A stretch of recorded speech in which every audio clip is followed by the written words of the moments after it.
They called it the Cadillac of the highways. The Kenworth Aerodyne wasn't just a truck, it was a rolling piece of American ambition, chrome, and sheer 1980 swagger. So, why did one of the most iconic rigs ever built vanish from the roads?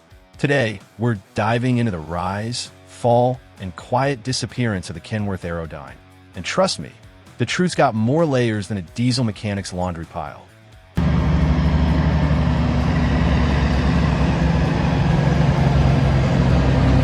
One, the birth of a legend. In the late 1970s, Kenworth wasn't just building trucks, they were building statements. America's highways were booming, and long-haul drivers had become the new cowboys of the open road.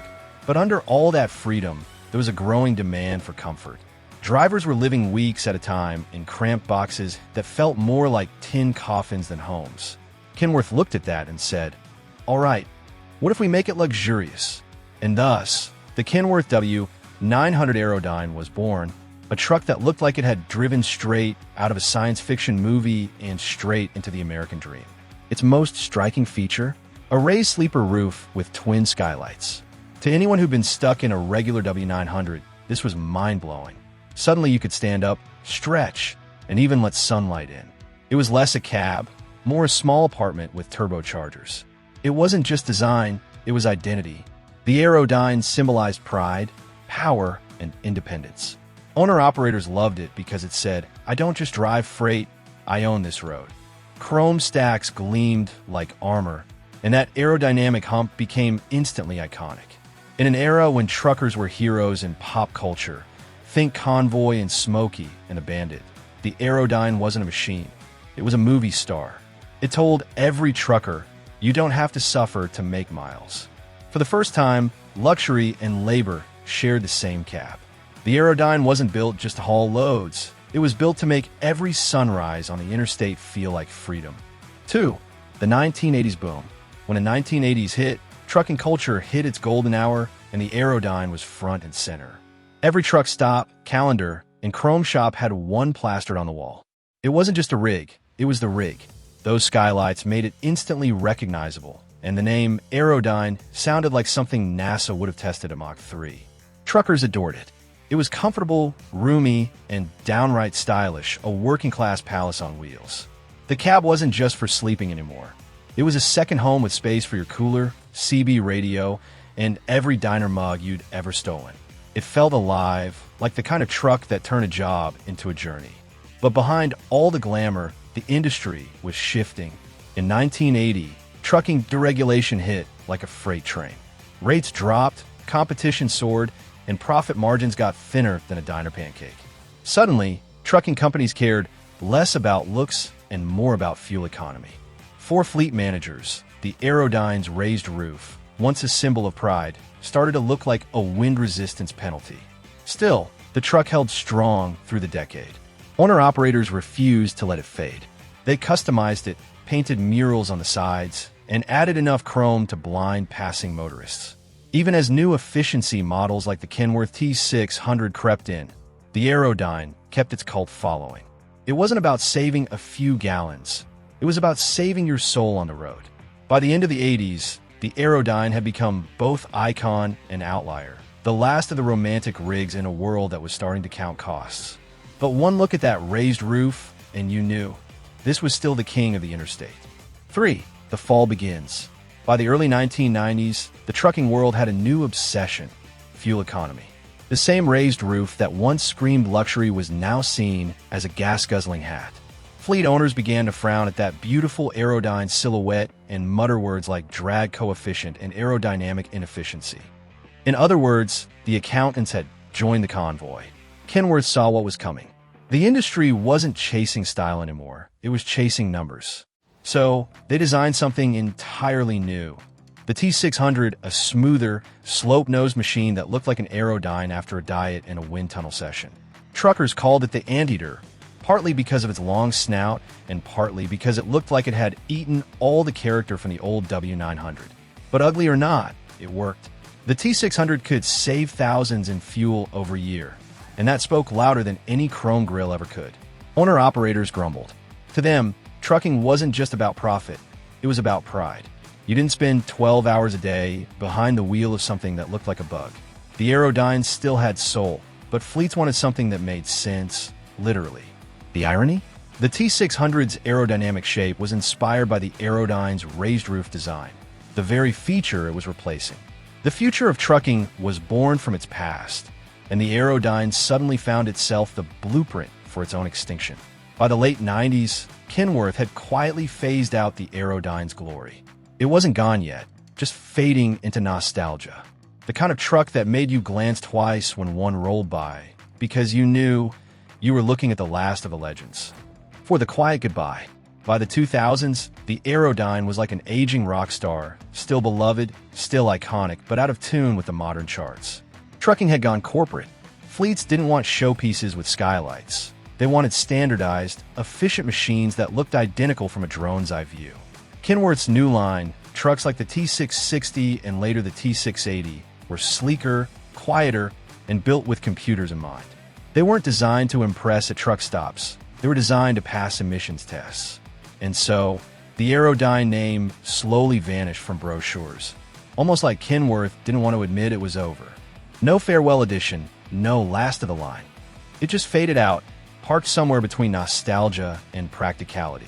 The death of the Aerodyne wasn't a dramatic crash. It was a silent surrender. The same highways that once roared with its signature hum were now filled with aerodynamic clones.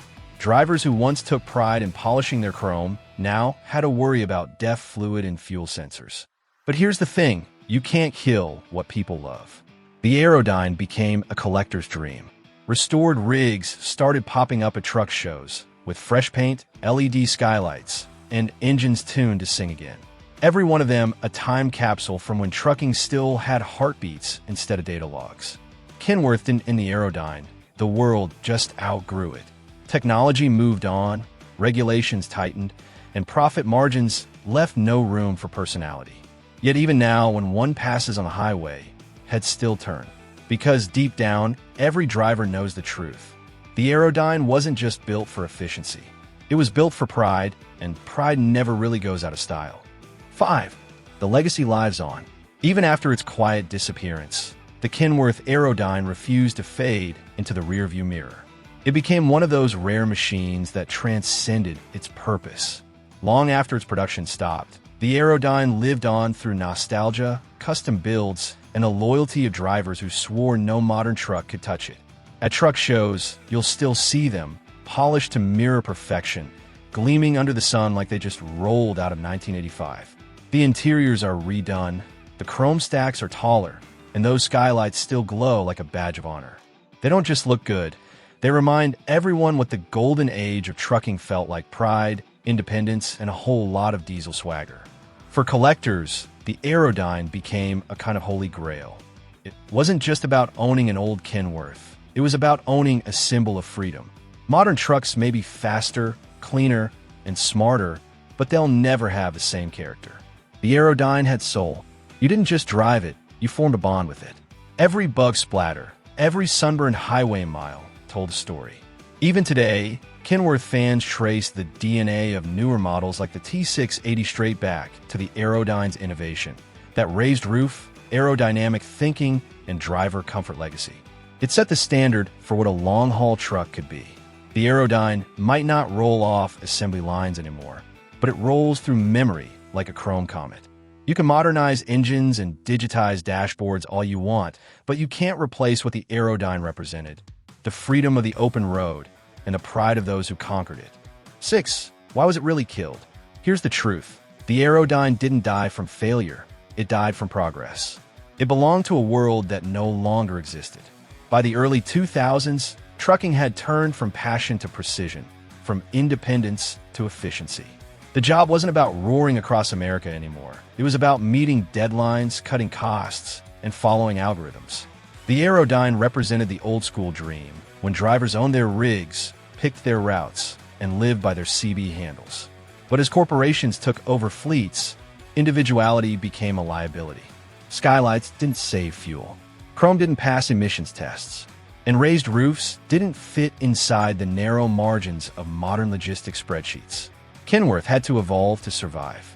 They traded in character for compliance, Not because they wanted to, but because regulations and economics forced their hand. Aerodynamic laws, EPA mandates, and global competition meant there was no room left for extra. The Aerodyne was simply too human for an increasingly robotic industry. And that's the real tragedy. It wasn't outdated, it was out of sync. The Aerodyne was born for an era when trucking was a calling, not a corporate KPI. Its downfall wasn't a design flaw, but a cultural shift. Today, we call it inevitable progress. But for those who remember the gleam of those twin skylights under a sunset, it feels more like a heartbreak. So yes, the Aerodyne was killed, but not forgotten. It was a victim of the times, a legend replaced by efficiency. Yet, in every old trucker's story and every polished restoration showpiece, it still breathes. Because legends like the Aerodyne don't die when production stops. They live on every time someone fires up an engine and hits the open road. The Kenworth Aerodyne didn't just disappear, it evolved into legend. It marked the end of trucking's golden age, when rigs had soul and drivers had pride.